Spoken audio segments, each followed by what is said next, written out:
Today is December 16th, 2022. My name is Spencer Ingram. This show is called Reality Stretch. Welcome. Let's stretch reality together.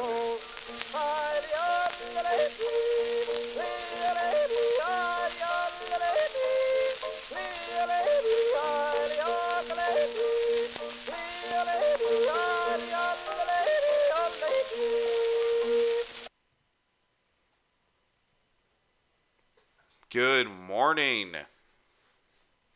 Day 2 of this thing, huh?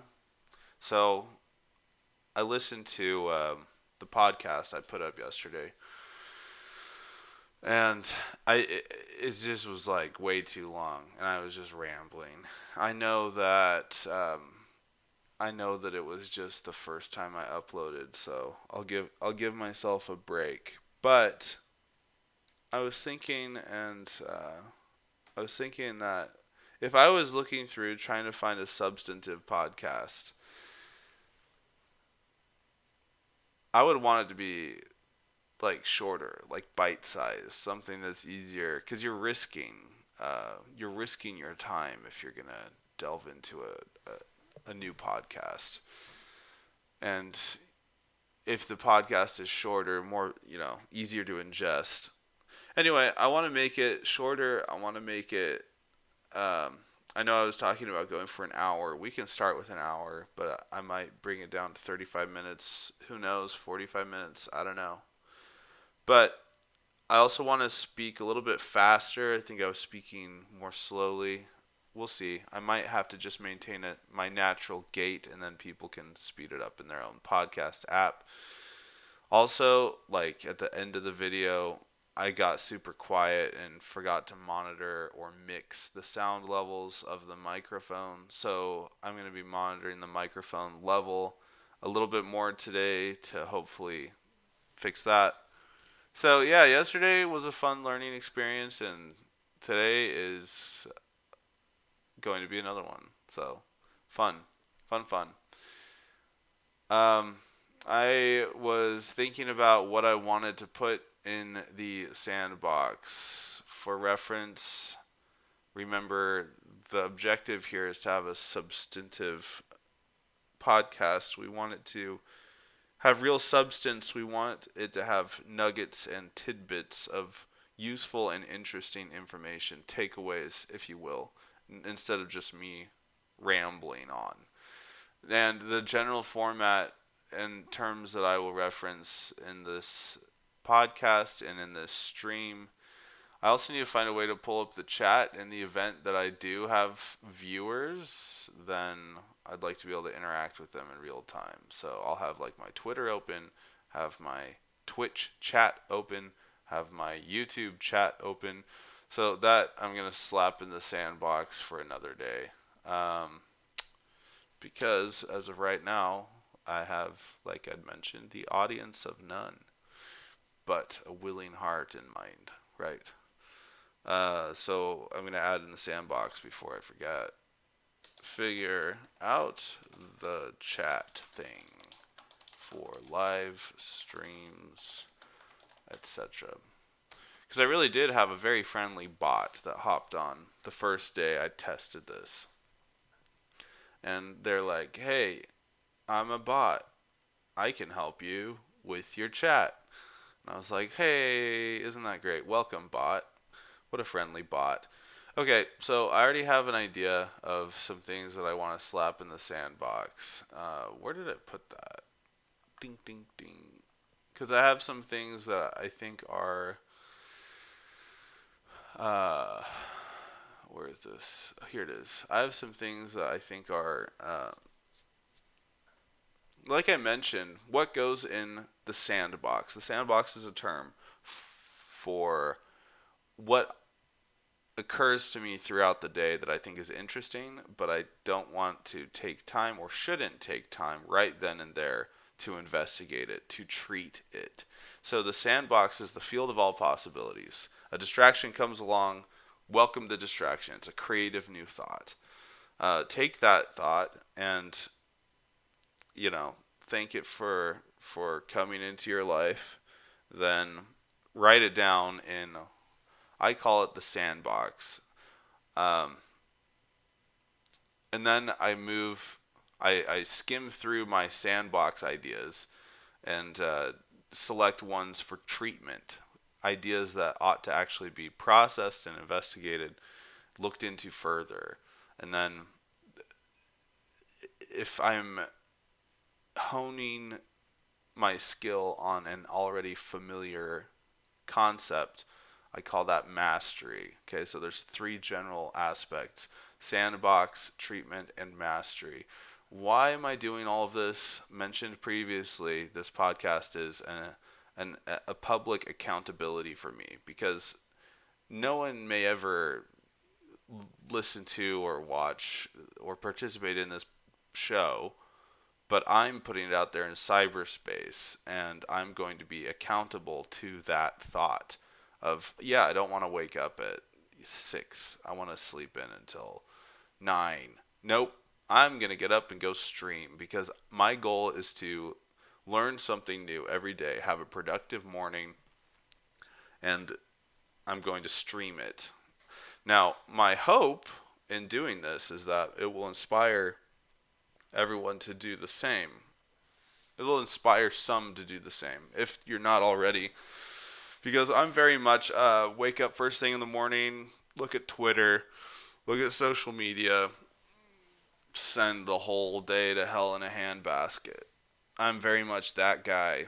And this is, but according to my brand of RealityStretch, being able to stretch reality, even though I am that guy, I don't want to be that guy. I don't want to be the one that lets other influences and entities so readily influence and sway me and steer me, having voluntarily surrendered my time and attention to them and my will to them. I want to be proactive.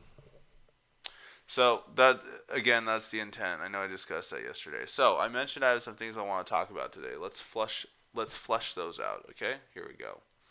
I'm gonna pull up my monitor here. So I'm also, at some point today, I'm gonna figure out how blogging works in 2022. I blogged in like the early, like 10 years ago. What's changed? What's the best? Back then we would use like Blogspot to just create a hurriedly free blog. Is that what people are still using? Blogspot? I don't know. So, all right. This is also show notes. So yesterday I figured out how to export the audio of this recording and upload it as a podcast. Today, the platform I chose was RSS.com. I thought they seemed to have the simplest concept and the simplest user interface and the most hosting bandwidth available, rather than charging me per hour in excess of a limit. Maybe they do that, but at least I didn't see it advertised. We'll see. We'll see what happens. But good platform. So I figured out on like day 1 last week, I figured out how to stream. And yesterday I figured out how to export the audio and upload it as a podcast. Today I'm going to figure out the best is the loaded word. I'll figure out a good way to host a blog, and then I'll publish these show notes to the blog. All right, so my show notes might take the form of sandbox, treatment, mastery, conclusion, maybe, or it might just be straight up, boom, just random notes. So, discussion on the program format. Okay, now let's see here. If we have a sandbox, what are we throwing in the sandbox today? All right, so first I want to talk about a new word. I discussed it on a high level yesterday. I'm calling it proactable. Not proactable, proactable. So that's what I'm calling it. No, it's stuck. Should we try to change it? Maybe. We can change it. But for now, it's proactable. So we need to define it. I know what I want to say. I just need to figure out the best way to say it. I mentioned it yesterday. So then also, ChatGPT. I want to discuss prior inputs I put in and what the outputs were. I screenshotted them and put them on my Twitter. One of them is particularly hilarious, and I want to talk about that. Okay, then yesterday in the show, I mentioned some research, some studies. Find the studies mentioned yesterday, because I want this to be a substantive podcast. Now, if I heard someone just say, a long time ago there was this study and I don't remember who it was or what it was or whatever, then I would be disappointed. So in an effort to give out what I would wish to receive, let's find some sources on that. Let's maybe read the abstract. Let's just take a look and see what we can find. Okay? All right, then the 5 elements of a business. Let's talk about that from Josh Kaufman. And then blogging. And then what's a current event? I've been seeing Jack. I just think of Jack. Who's Twitter guy? Why is my brain farting this morning? Jack Dorsey? Is it Dorsey? Jack, founder of Twitter. Which Jack is Jack Dorsey? Jack Dorsey's been like spending time in Ghana currently at like this Bitcoin convention, and now he's all on about I don't even know how to say it. Nostr, Nostr. It's this new protocol. I don't know anything about it, and this is a current event. It's fresh. I think we should talk about it. So, briefly, let me talk about words in general. Let's go through this. All right, you ready? Let's go through this. Let's go through this together. Oh, and then lastly, I got to figure out an outro for the show. Do I or don't I? I think so. I think I should have an outro every day. All right, so now we're moving into treatment. I've identified what I want in the sandbox, and I got to control the sandbox 100%, always and forever. But in the event that I have an audience or a community, I will be taking input and suggestions into the sandbox as well. So if you want to influence this show, participate in it, have me look up something you think would be interesting or something you want to hear. Maybe you're driving to work and you listen to this on the morning commute. So this is like a weird human version of ChatGPT or Google. If you're like, man, this is something I want to know more about, but I really don't care enough about it to look into it myself. So I'm going to tweet at RealityStretch and say, hey, talk about this on your show. And I'll be like, sure, if I think it's interesting. And if I don't think it's an interesting concept or topic, you have to make the case to me as to why you think I should be interested in it. Sell it to me. All right. Okay. So let's talk about words real quick. I would argue with people from a very young age, and my siblings can vouch for this. Okay. I would argue from a very young age that if I say a made up word, it's not made up. It is a word. And I would argue this, and I would be told by people, by friends, whoever, that no, they just wouldn't believe me. They wouldn't believe me if I say a word, it is a word. I say a word, I define a word, it is now a word.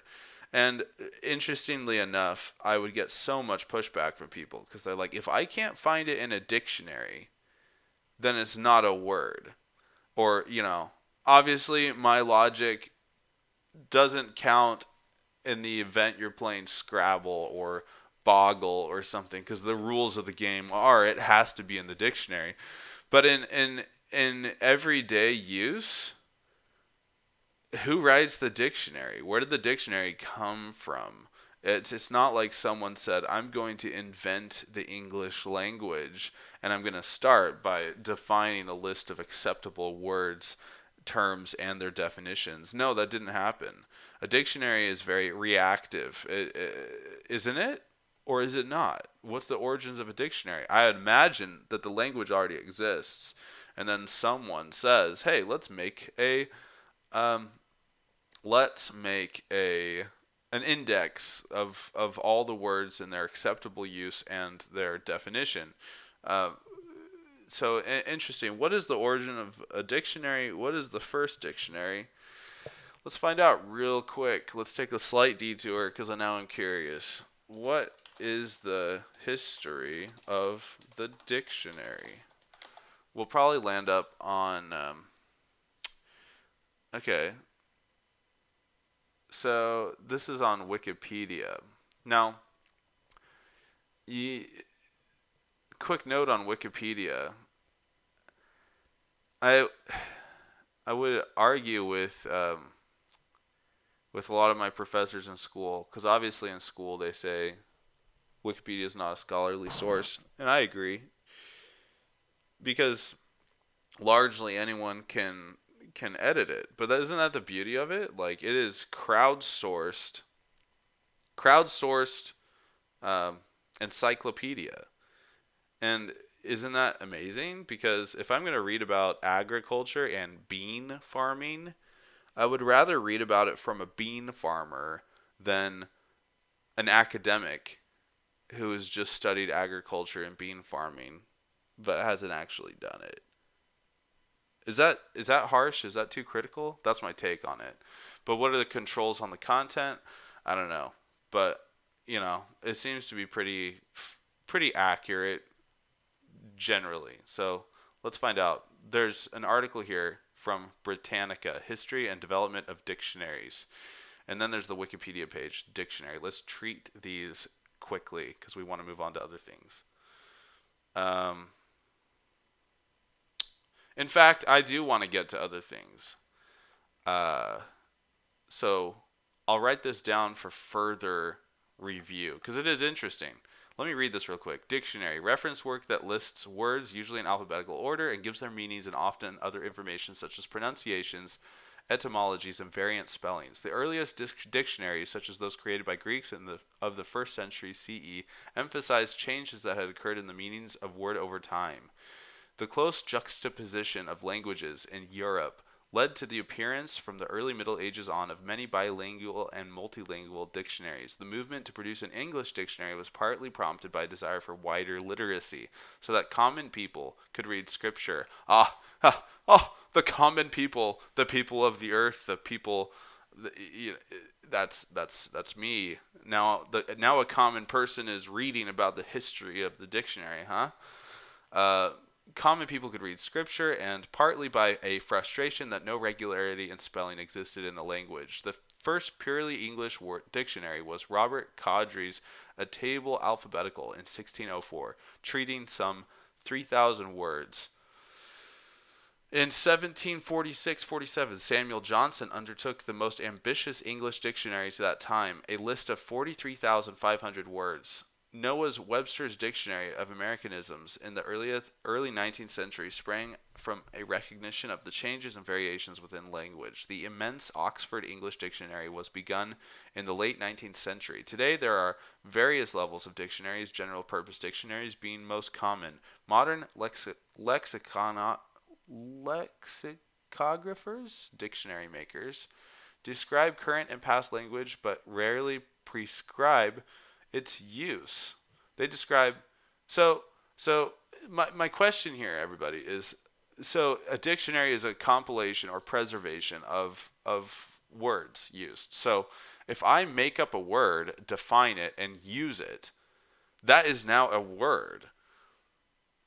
But so many people think it's not a word until it's in a dictionary, until they can find it in a dictionary. And I reject the assumption or assignment of that authority to other people to decide what words I can and cannot speak. Who's going to curate that? So the fact that someone says a word and defines it, and since I am publicly streaming this to cyberspace, I now declare that I have invented a new word today called proactable. It's an adjective, And it refers to someone's, it's kind of a synonym or a combination of responsible,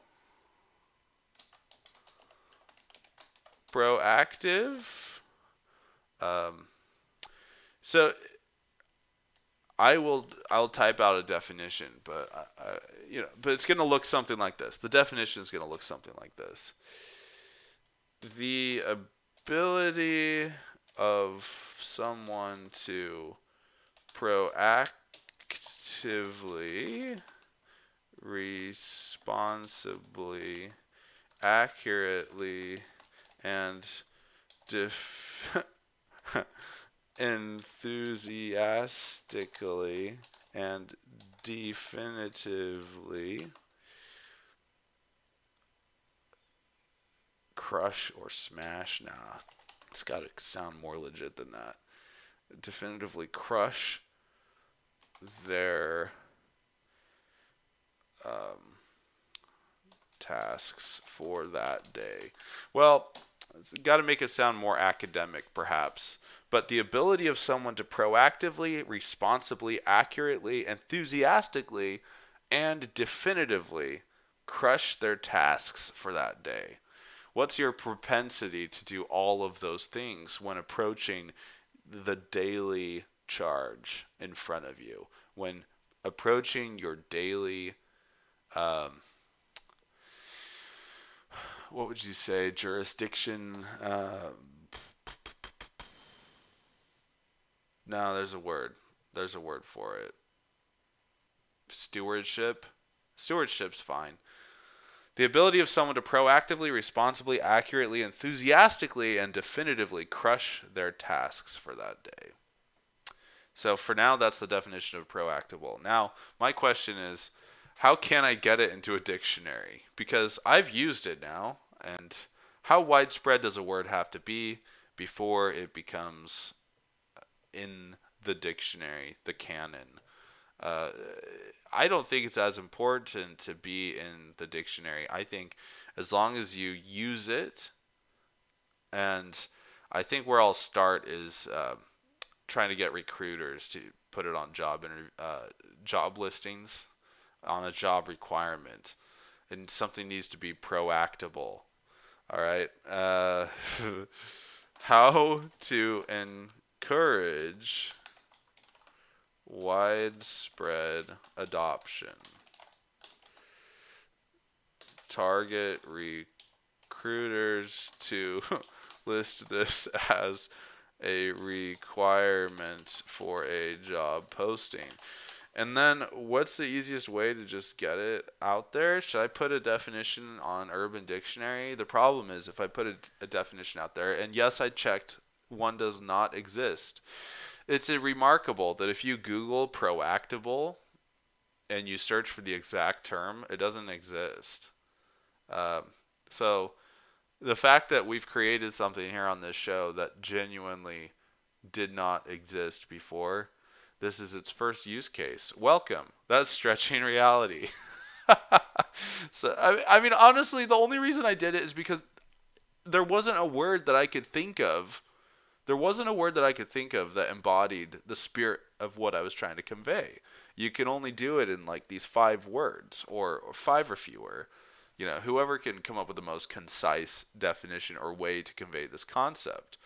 But proactive, sure. Responsible, but proactive, though, in my opinion, it's more about taking the initiative and starting something, taking ownership of something and simultaneously starting it. But it doesn't refer to the speed with which you complete the tasks, and it doesn't refer to the completion of the task at all, in my opinion.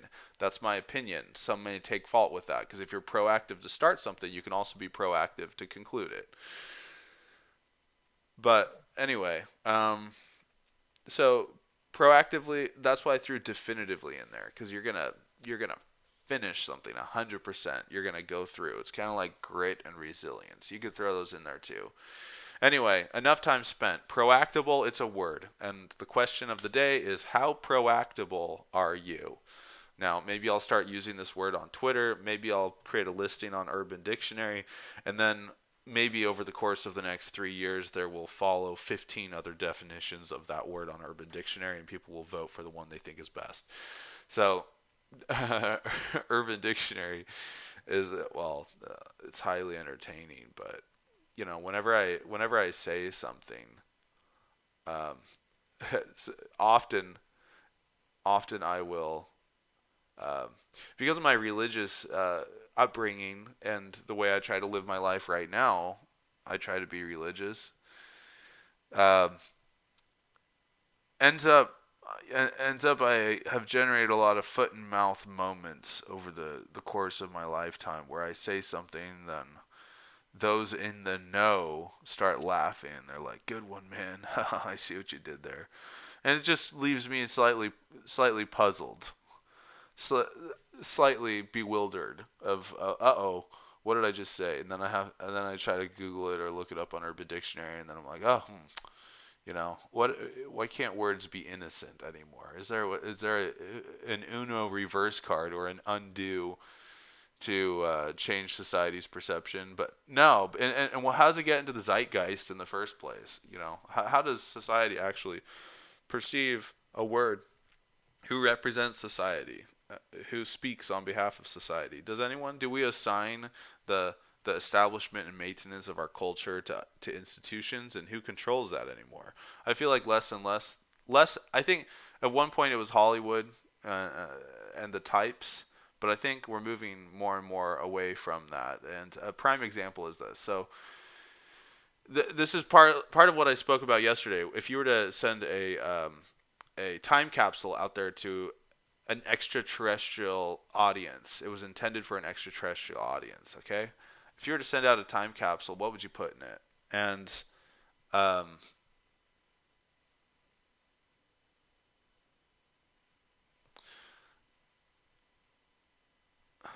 what's interesting about that, I lost my train of thought because I was like, should I put this in show notes? How do you maintain show notes at the same time you're exploring an idea? Because this isn't in my show notes that I'm writing to put on a blog. Can you maintain accurate show notes? What would be funny is if my show notes had nothing to do with the actual show. That might be more funny. You can dabble in two information sources at once. Anyway, so it used to be decades ago that everybody watched the same freaking programming every single day. Let's say Gilligan's Island. Why not? Was Gilligan's Island ever widely watched? I don't know. But some series were back in the day. And kids would get home from school and they would just turn on that program. The next day at school, everybody would discuss it. And hey, did you see the XYZ show last night? And oh, I couldn't believe this happened, man. That was so crazy. And it's just everybody in a culture or demographic watched the same program because that's the way the programming worked. Okay?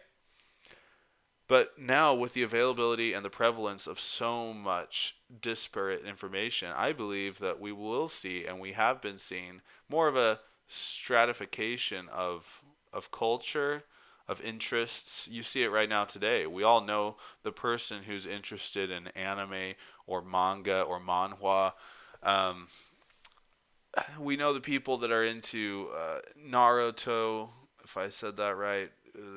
They're into all sorts of different things, and then we know the people who are, there's just, like, I had friends growing up that were super into Pokemon, and I never got into Pokemon.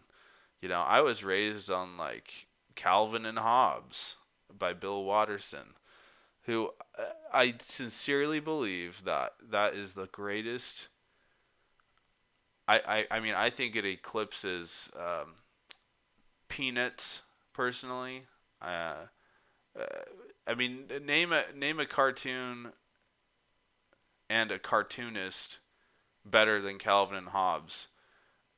I don't know if you can, and I'm really glad that he stopped after 10 years, because I'm sure he could have continued to produce top-notch content, but in my opinion, he's stopped I don't know what the circulation or syndication was of that comic strip, but he stopped like right, in my opinion, at the summit, at the pinnacle.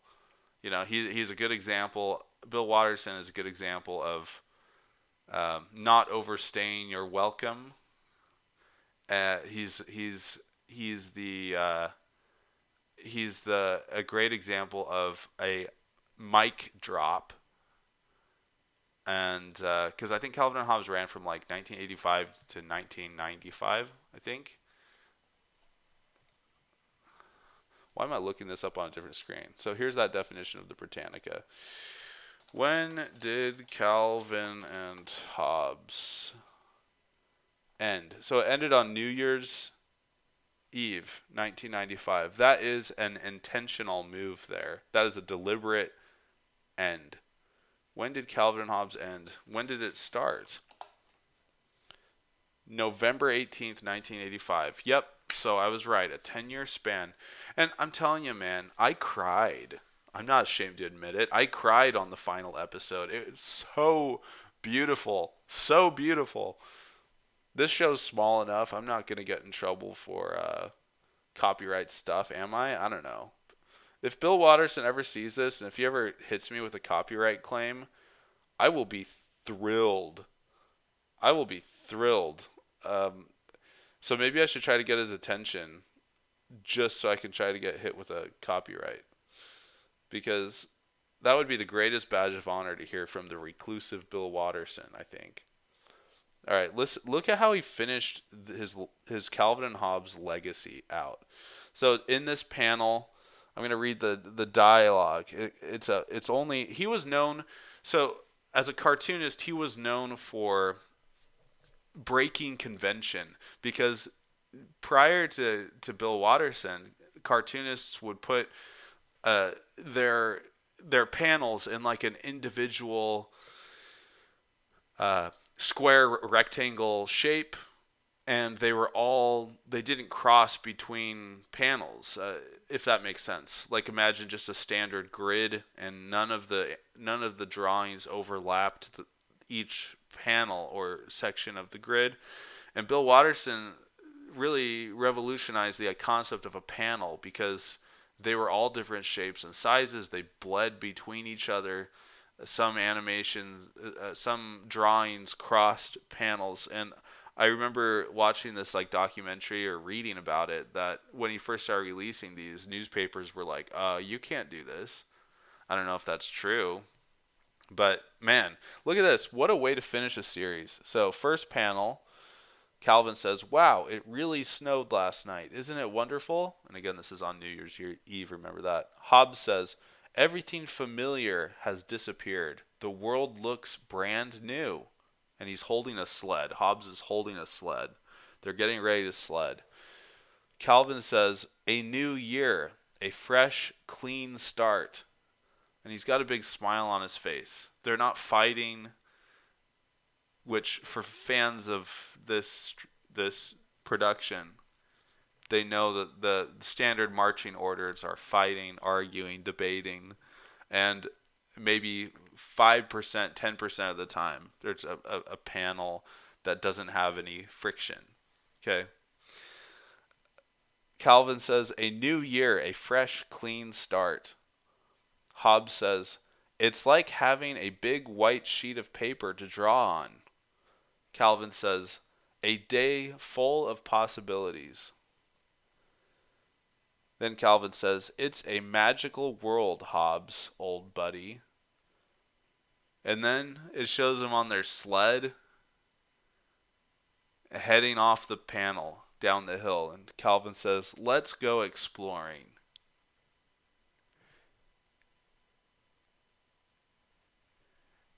Mic drop, Mr. Bill Watterson. Hats off to you.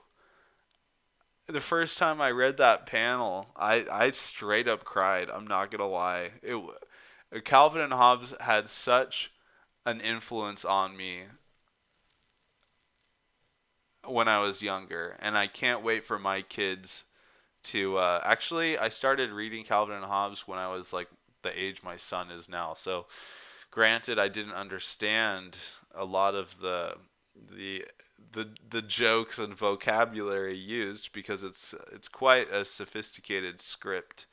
Um, but there's humor in there for all ages and all levels of understanding. It's just there are some strips in this series, in this production by Bill Watterson, that I would read now at this age and understand totally differently than when I did when I was younger. I can now understand, for the most part, the perceived meaning, but it's an intelligent strip, very, very funny, and I'm a huge fan. So anyway, so why did I start talking about Calvin and Hobbes?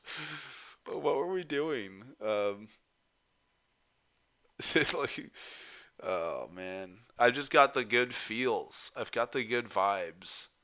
Oh yeah, I was talking about how. So I read Calvin and Hobbes, every single strip ever released. I have them in a collection. The spine is wearing out because I think they were improperly bound personally, and now there are more editions out. I have like a 3-volume edition, and now there's like 4-volume editions out. I think they realized, because just by resting the books in a shelf, the spine will pull away from the contents. But my point is, there are people out there that have never read Calvin and Hobbes. We don't have a unified culture. We don't have a single channel or stream of culture anymore. And the natural evolution of that will be more of a cultural stratification between interests. So no more can people go, to school or wherever in their social circle and say, man, did you see what happened on the show last night? More often than not, two strangers connecting, or even friends connecting, are going to have disparate and diverse interests. So just an interesting cultural phenomenon. So what is the zeitgeist, and who defines what is prevalent in culture? Who are the cultural icons that move that forward? Who can speak for the entire culture? Interesting thought experiment. And who is that in your life that defines your personal culture? Do you reserve that right purely for yourself? Who's influencing you? Who's deciding what your culture is for you? Deciding for you what your culture is. I obviously assigned some of my own development in my formational years to Bill Watterson. Because I loved Calvin and Hobbes. It brought so much joy to my life reading it. Now, and you could say, to further that, it was my dad that gave me my first Calvin and Hobbes book when I was is that how that worked, or did I get it from the library and then my dad was like, I'm pretty sure my dad told me I needed to go look for Calvin and Hobbes at the library. Either way, he's like, oh, Calvin and Hobbes, that's the best. But I don't remember if it was because I brought it home and he agreed with the decision, or if he's the one that initiated the decision. I don't know. We'll have to, I don't know. It's immaterial, but my dad has a huge influence on me in my life and the trajectory. What I do now for my day job was on the advice of my dad, building a career out of it. Love it. So anyway, sorry, I've got like this weird fuzz on my lip. There we go. Weird. All right, so real quick, ChatGPT in my Twitter feed. Let's look at Twitter. So I've managed to derail this show a little bit, so I'm gonna have to change what the name of the show is when I upload it as a podcast, because the contents of this 45 minutes to an hour ended up being way different than what I planned on. Oh well. Let's see here. So I have, who am I following?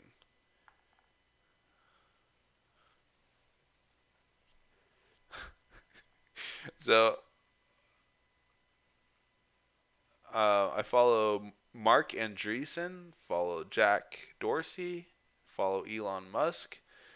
Let's get some diversification, because my follows are just full of billionaires.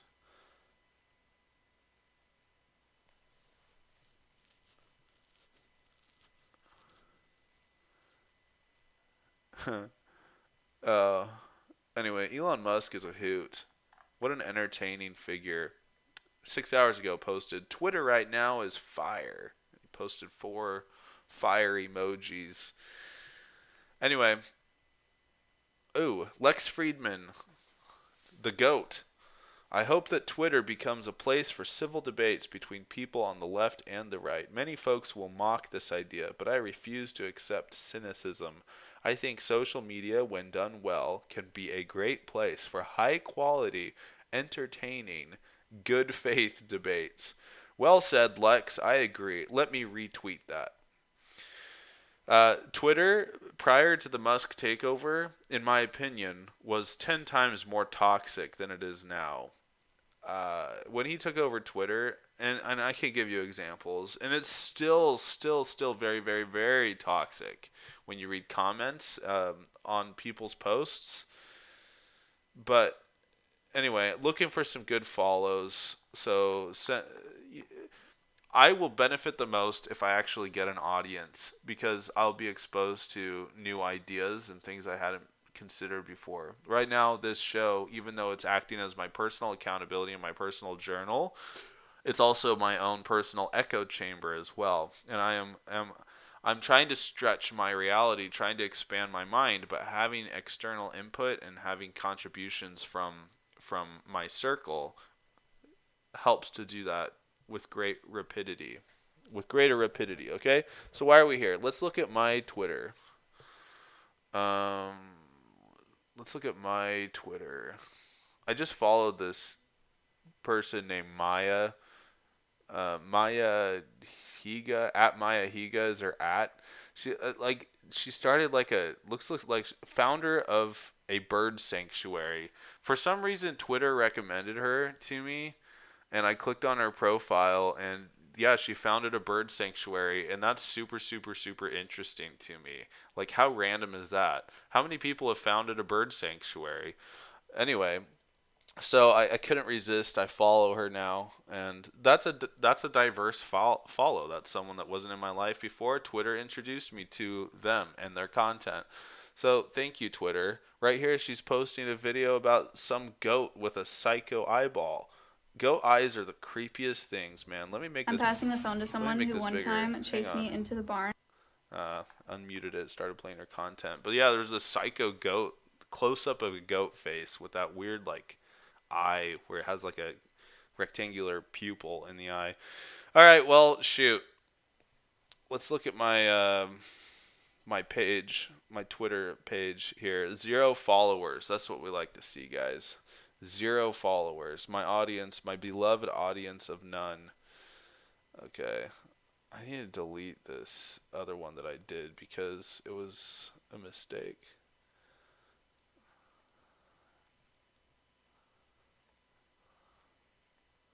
Alright, so why am I here on my Twitter thing? Because I want to read to you some of the things that I've generated with ChatGPT. Some of the things ChatGPT has generated on my behalf.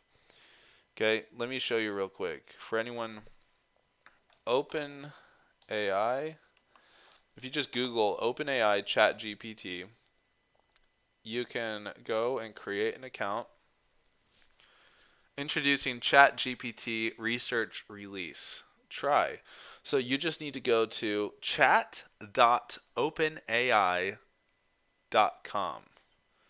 And I need to re-log in.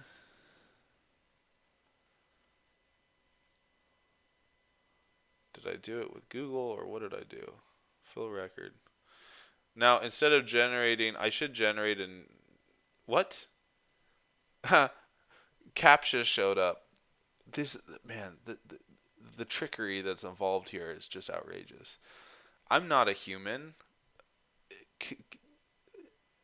What relevance is this? Select all squares with bicycles. If there are none, click skip. Guess what? There are none. There's a cement mixer, a road, and some turf.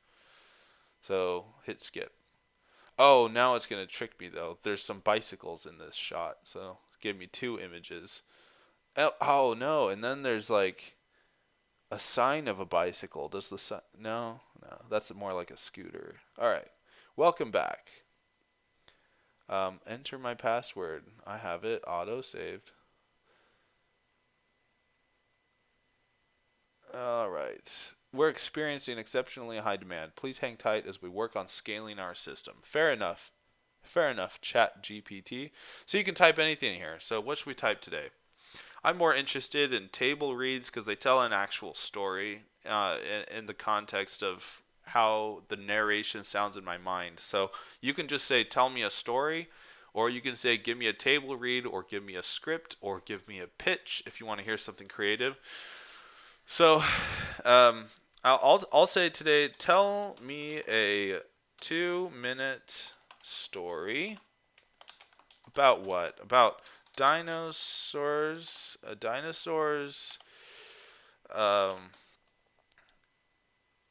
poor decisions. The problem is, I'm going to say, tell me a 2-minute story about the following topics in a random or recursive order. Let's see if that works, because the problem is, so far I've observed I don't know, is ChatGPT, is it individually curated? Can I train it and then my training set is unique to my user credentials?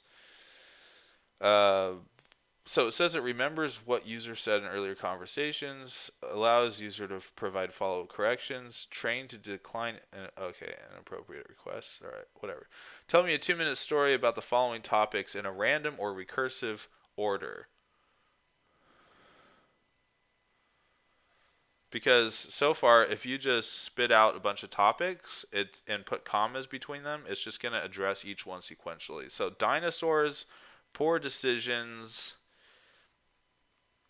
pirates,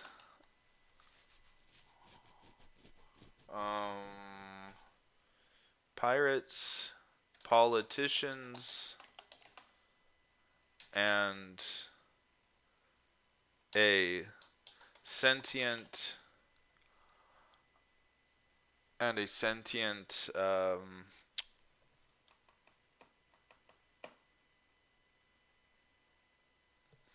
internet router, because I just looked at my internet router. So tell me a 2-minute story about the following topics in a random or recursive order: dinosaurs, poor decisions, pirates, politicians, and a sentient internet router. Here's ChatGPT's response. Once upon a time, in a faraway land, there was a group of politicians who made a series of poor decisions. One day, they decided, so that's already a good sign because it didn't start with dinosaurs. Okay, so I think my instruction for a random or recursive order was relevant. All right, sorry. I'm going to start over and I'm going to just read it straight through. Once upon a time, in a faraway land, there was a group of politicians who made a series of poor decisions. One day, they decided to bring back the dinosaurs using advanced cloning technology. The dinosaurs were placed on a remote island, and the politicians thought they had found the perfect solution to their problems. However, things took a turn for the worse when a group of pirates discovered the island and decided to make it their base of operations. They started hunting the dinosaurs for sport and selling their bones on the black market. As the situation on the island became more and more chaotic, a sentient internet router decided to take matters into its own hands. It hacked into the politicians' computers and exposed all of their secrets to the public, causing a huge scandal and bringing down their entire administration. In the end, the dinosaurs were left to roam free on the island, and the pirates were forced to find a new place to call home. The sentient internet router became a hero, hailed as a champion of justice by the people, and the politicians learned a valuable lesson about the consequences of making poor decisions.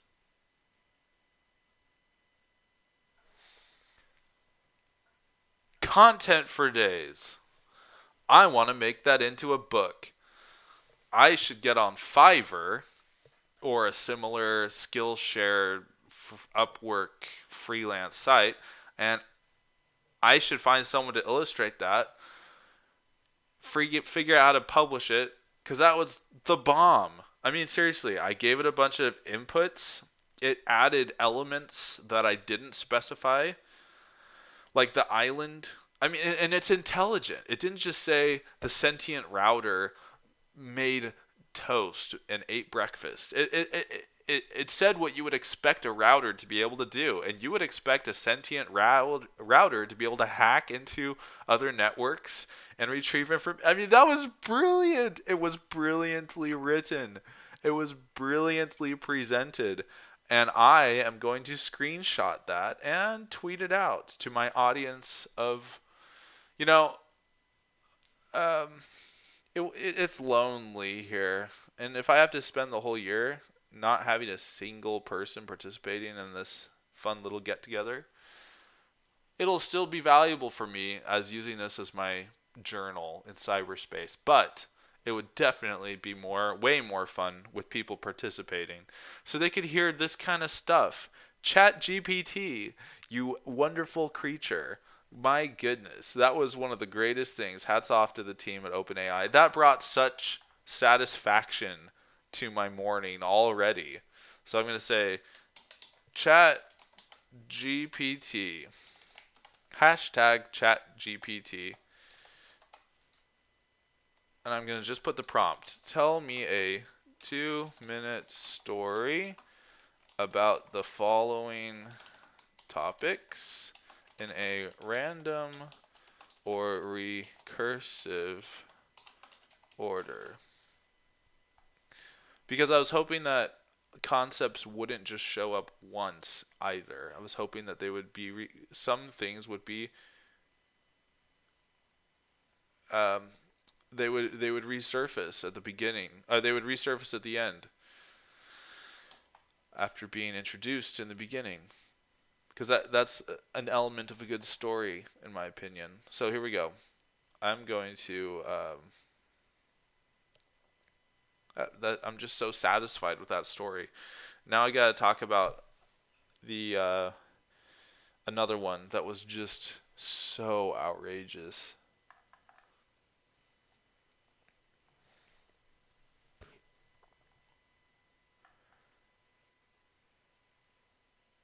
All right. There's so many. So this is an example of, I gave it a prompt, and this is the prompt. Please tell me a 7-minute Christmas story geared towards children with a 9-year-old protagonist involving Santa Claus, Godzilla, fast cars, zombie elves, and cybersecurity. Because I was interested in, I wanted a funny story to tell the kids, I've got kids. I said, ChatGPT, tell me a story. Gear it towards children. I'll read quickly. Once upon a time, on a snowy Christmas Eve, a 9-year-old boy named Jack was getting ready for bed. He loved Christmas and couldn't wait for Santa Claus to come and deliver presents to him and his family. But this year, something strange was happening. As Jack lay in bed, he heard a loud roar outside. He got up and looked out the window, and to his surprise, he saw Santa Claus flying through the sky on his sleigh, being chased by a giant monster called Godzilla. Jack quickly woke up his parents and told them what he saw. They didn't believe him at first, but then they heard the roar of Godzilla too. They all ran outside to see what was happening. As they watched, they saw Santa Claus zigzagging through the sky, trying to outmaneuver Godzilla, but the monster was too fast and kept getting closer and closer. Suddenly, a fleet of fast cars appeared out of nowhere and started racing towards Godzilla. They were driven by a team of zombie elves who had been tasked with protecting Santa Claus and the Christmas spirit. The zombie elves revved their engines and sped towards Godzilla, who was now close enough to Santa's sleigh to swipe at it with his massive claws. But the zombie elves were ready, and they used their fast cars to dodge and weave around Godzilla, keeping him at bay. As the battle raged on, Jack realized that Santa Claus and the zombie elves needed his help. He remembered learning about cybersecurity in school, and he quickly grabbed his laptop and got to work. Using his knowledge of computer networks and security, Jack was able to hack into Godzilla's computer system and disable its controls. Without its controls, Godzilla was no longer able to move, and it fell to the ground with a mighty crash. Santa Claus and the zombie elves cheered, and Santa landed his sleigh next to Jack. He thanked the boy for his help, and as a reward, he gave Jack an extra special present, a shiny new cybersecurity badge. From that day on, Jack was known as the hero who saved Christmas from Godzilla, and he was celebrated as a champion of cybersecurity. He lived happily ever after, always ready to protect the holiday season from any threats that might come its way. And that, dear children, is the story of how a brave 9-year-old boy, Santa Claus, and a team of zombie elves defeated Godzilla and saved Christmas.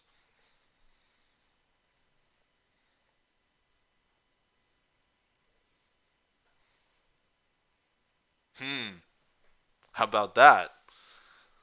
Quite a different Christmas story, huh? Fresh. You know, that part about turns out Godzilla is a mecha. Actually, does that no? I guess he'd just be a robot. Does a mecha have to be controlled by a human? Let's find out. Define what is a mecha? In anime manga, a large armored robot typically controlled by a person riding inside the robot itself. And that's a definition from where? That's what Google says. Definitions from Oxford.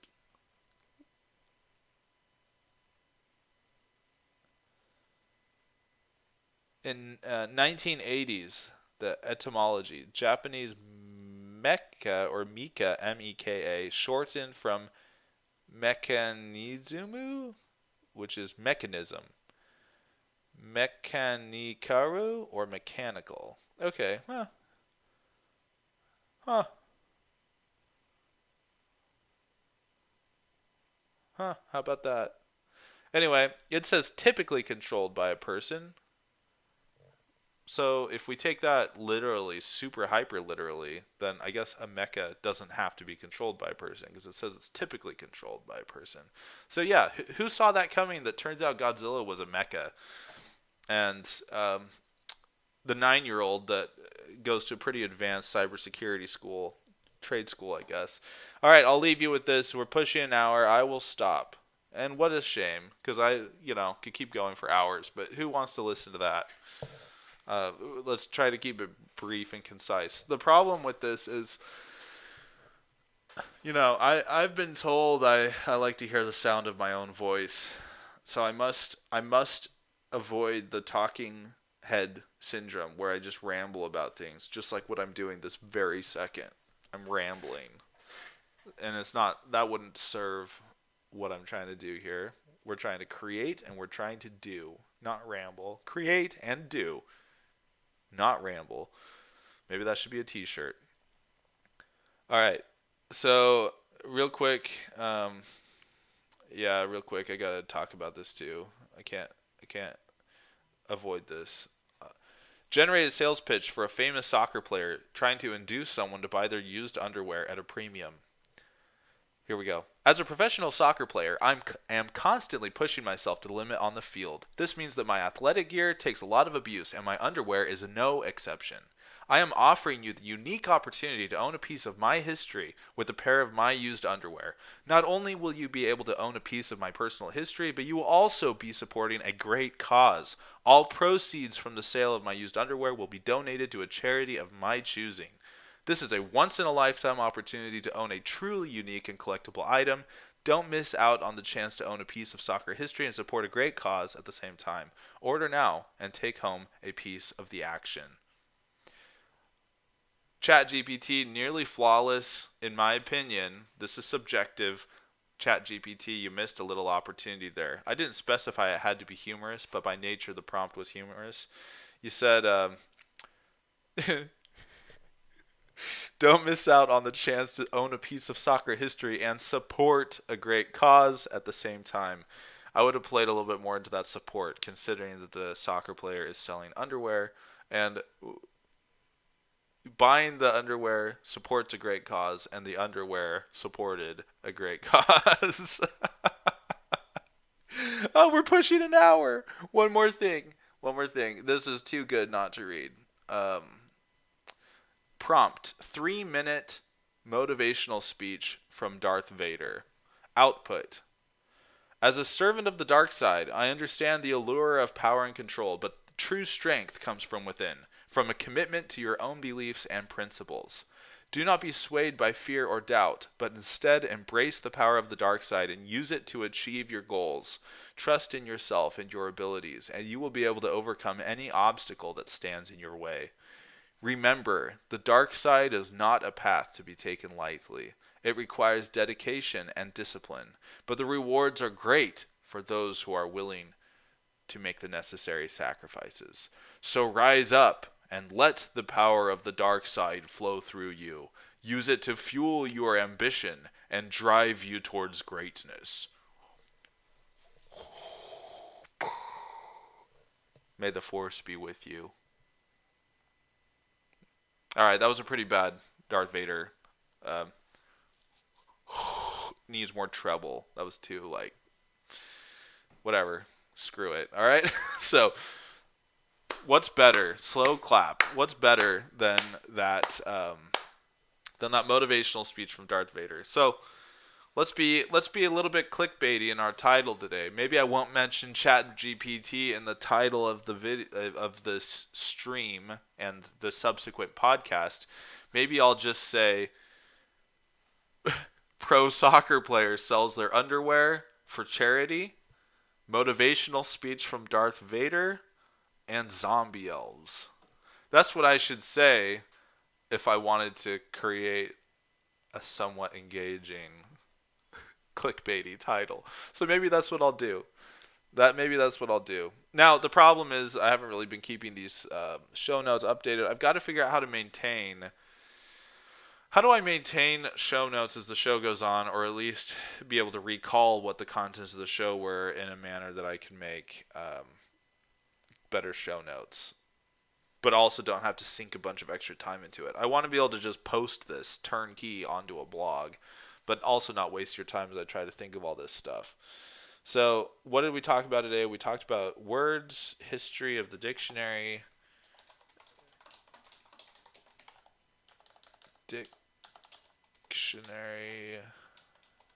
we got that from Britannica, because the reason for these show notes is history of the dictionary. I also want to be able to post copy link address. Nope, I don't want to do it from Google because it's going to add a whole bunch of gobbledygook in the TLD. All right, the URL rather in that instance. History of the dictionary. I'm going to post the links of the things I looked at. Okay, ChatGPT. We didn't get to these things. They're saved elsewhere, and we'll treat those later. Find the studies mentioned yesterday, 5 elements of business, blogging, NOSTR, Noster, or whatever. Outro. I don't know. What are we going to do for an outro, guys? A lot of podcasts say copyright 2020 by Spencer Ingram. No part of this production may be reproduced without express written consent by me. I don't know. Something like that? Maybe. Yesterday I Googled sexy voiceover on Fiverr. I looked it up on Fiverr. I didn't really Google it. And it's hilarious, man. There's a lot of smooth, silky voices out there. And one of them, you can hire to do a podcast intro for $10. Guess what? You're not going to be hearing my voice doing that intro.